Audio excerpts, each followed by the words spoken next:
지금부터 들려드릴 이야기는 당신이 절대 겪지 말아야 할 이야기이자 어쩌면 가장 공감하게 될 이야기입니다.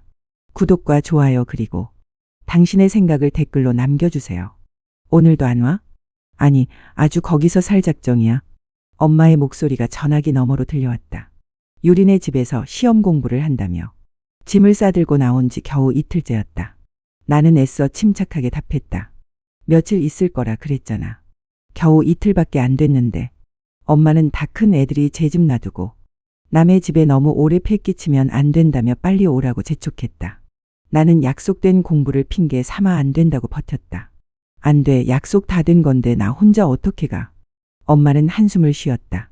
공부도 유난스럽게 한다. 그렇게 합수까지 하니 전교 1등 나오겠구나. 아무튼 대충 하고 일찍 와. 나는 마지못해 알았어 하고 대답했다. 엄마는 바로 전화를 끊으려 했다. 나는 다급하게 엄마를 불렀다. 엄마. 왜? 엄마의 목소리에는 짜증이 섞여 있었다. 아, 말해 뭐. 엄마는 재촉했다. 그냥. 나는 끝내 말을 잇지 못했다. 엄마는 다시 한번 못을 박았다. 이번엔 진짜 성적 올려야 돼. 그 조건으로 보내준 거다. 알지? 나는 작은 목소리로 알아 하고 답했다. 밥 잘 챙겨 먹고 엄마는 조금 부드러워진 목소리로 말했다. 그때 누군가 엄마를 불렀다. 여보세요. 유진아, 왜 대답이 없어? 엄마는 서둘러 전화를 끊었다. 응, 그래. 손님 오셨다. 끊는다. 엄마 미안해. 수화기를 든 채 나는 멍하니 허공을 응시했다. 아무것도 모르는 엄마는 그렇게 오늘도 전화를 걸어 나를 걱정하고 있었다. 엄마의 목소리에는 분명 나에 대한 애정과 염려가 가득했지만 나는 그 사랑을 배신하고 있었다. 지금 엄마 딸인 내가 있는 곳은 유리네 집이 아니었다. 차가운 소독약 냄새가 코를 찌르는 산부인과 병원이었다. 곧 있으면 내 뱃속에 있는 아기가 태어날 예정이었다. 엄마, 나 무서워. 눈물이 왈칵 쏟아질 것 같았지만 억지로 참아냈다.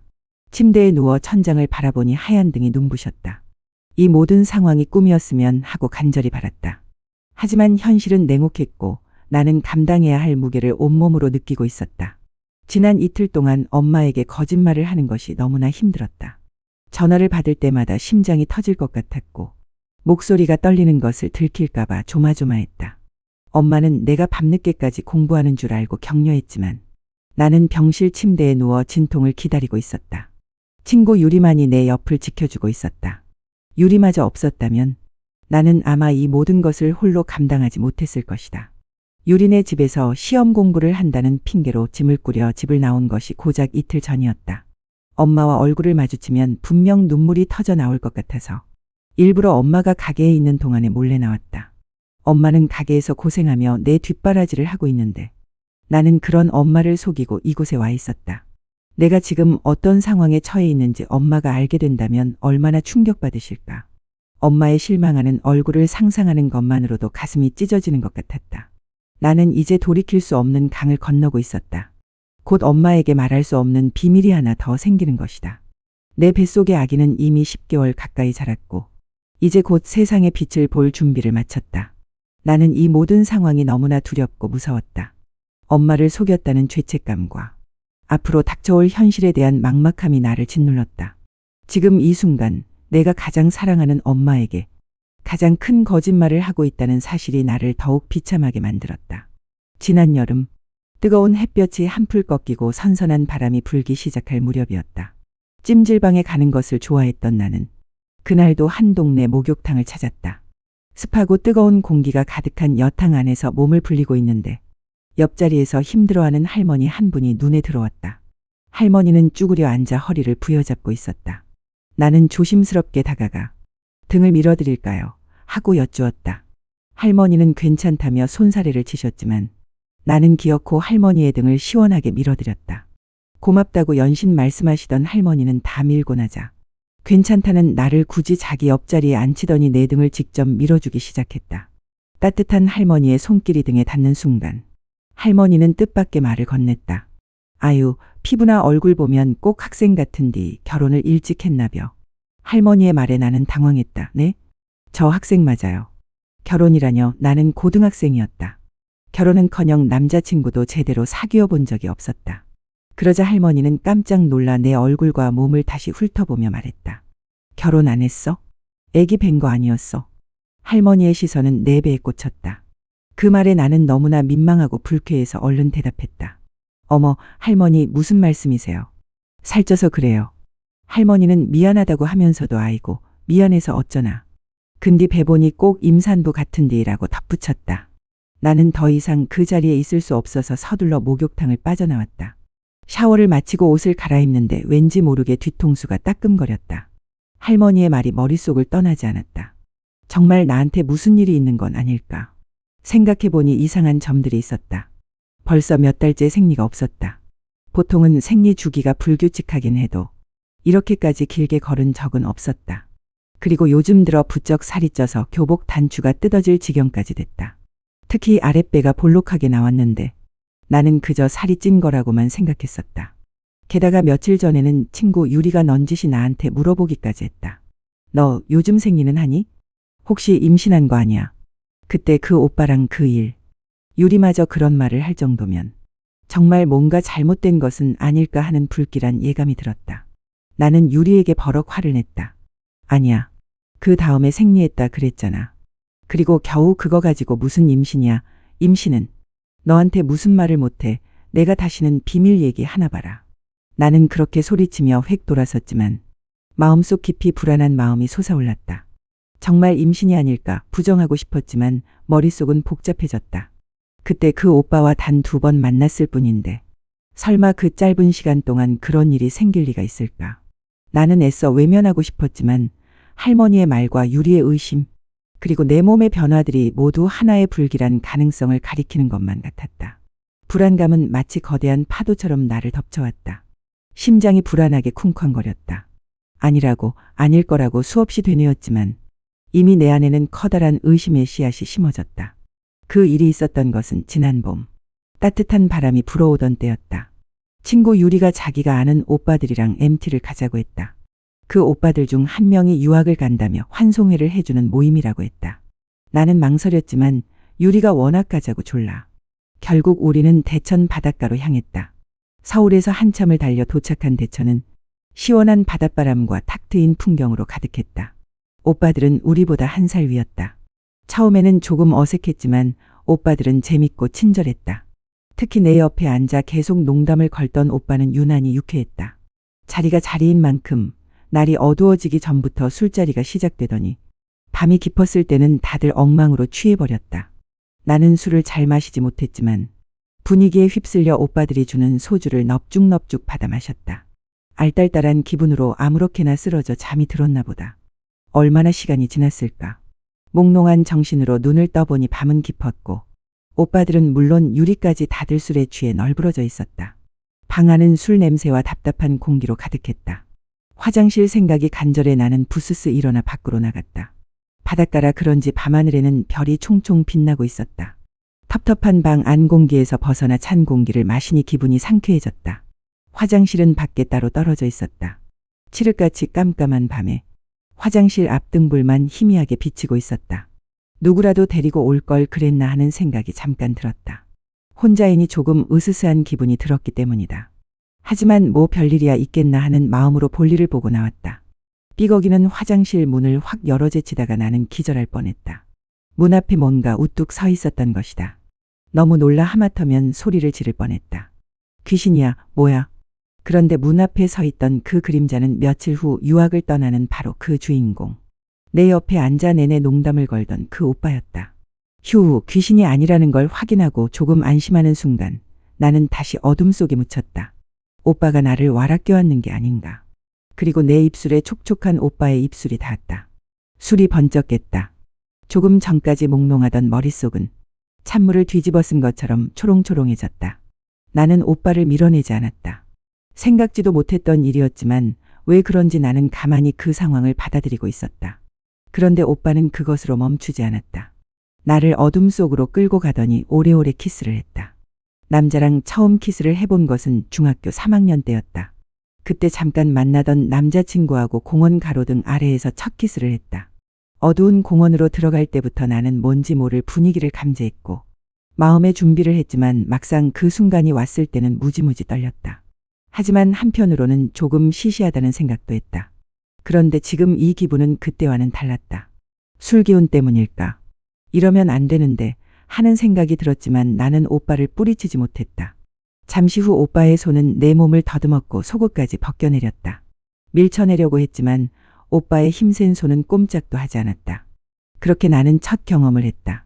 이튿날 우리는 각자 집으로 돌아왔고 하루 뒤 나는 그 오빠를 다시 만났다.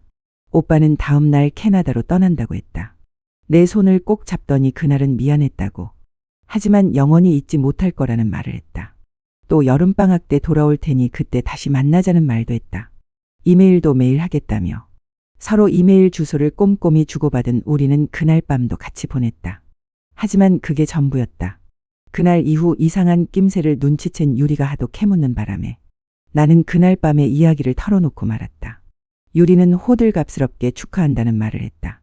유리는 그쪽으로는 나보다 먼저 경험한 선배였다. 그런 유리가 느닷없는 질문을 했다. 근데 그거 썼어? 피임은 어떻게 했어? 나는 당황했다. 쓰긴 뭘 써, 갑자기 한 건데. 유리는 걱정스러운 표정으로 말했다. 너 그러다 재수 없으면 임신될 수도 있다. 괜히 나한테 같이 병원 가달라는 말이나 마라. 나는 기분이 나빴다. 야, 그런 기분 나쁜 말을 하고 그래. 그럴 리 없어. 유리는 한숨을 쉬었다. 애 좀 봐. 속 편한 소리 한다. 내가 몰라서 그렇지 임신하는 애들이 얼마나 많은데. 우리 중학교 때 합창단 지휘하던 승희 언니 알지? 그 언니가 고등학교 다니다 퇴학당했잖아. 임신한 거 들통나서. 나는 충격을 받았다. 뭐? 그 언니 반장까지 했잖아. 범생이 아니었어. 유리는 코웃음 쳤다. 공부랑 그거랑 무슨 상관이야. 그럴 수도 있지. 암튼 서울대까지 갈 거라 그랬는데 인생 망쳤지 뭐. 또 내 친구네 학교에선 어떤 애가 남자랑 딱 한 번 잤는데 임신을 하는 바람에 학교도 못 다니고 가출해서 방황하다 창녀촌까지 가게 됐다더라야. 나는 믿기지 않았다. 어떻게 그럴 수가 있어?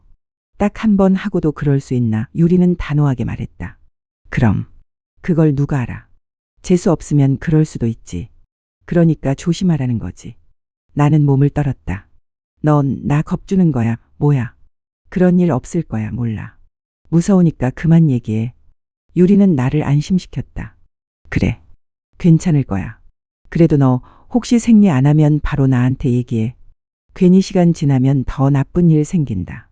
어떤 애는 7개월 되도록 임신한 것도 몰랐다가 낙태를 했대. 근데 그게 원래는 불법이래. 그래서 몰래 해주는 불법 시술소에서 했는데 그게 잘못돼서 식물인간이 됐다는 거야. 나는 너무나 무서웠다. 어머, 어떻게 해야. 빨리 생리했으면 좋겠다. 빨리. 그날 이후 나는 생리날만 손꼽아 기다렸다. 매일매일 불안에 떨며 달력을 확인했다. 그런데 얼마나 다행이던지. 일주일도 안 돼 기다리던 생리가 나왔다. 매번 지겹기만 하던 생리가 그토록 반갑기는 처음이었다. 다른 때보다 유난히 짧게 끝났지만 워낙에 기간도 길지 않고 불규칙한 편이라 나는 아무 의심도 하지 않았다. 그저 휴 하는 안도의 한숨만 쉬었을 뿐. 이제 모든 걱정이 사라졌다고 생각했다. 그런데 나중에 알고 보니 그건 생리가 아니었단다. 나중에 산부인과 의사한테 들은 얘기로는 수정란이 자궁에 착상될 때 피가 나올 수도 있는데 그걸 착상혈이라고 한다며 내가 생리로 알았던 그 반가운 피는 착상혈이었을 거라고 했다. 하지만 그 후 7개월 동안이나 나는 그것을 생리라고 철석같이 믿고 있었던 것이다. 아무 의심도 없이 나는 그 오해 속에서 시간을 보내고 있었다. 내 몸에 큰 변화가 일어나고 있다는 것을 전혀 모른 채. 그래도 유리 같은 친구가 옆에 있다는 게 얼마나 다행인지 모른다. 불안감과 두려움에 휩싸여 있을 때 유리는 나를 위해 모든 것을 도와주었다.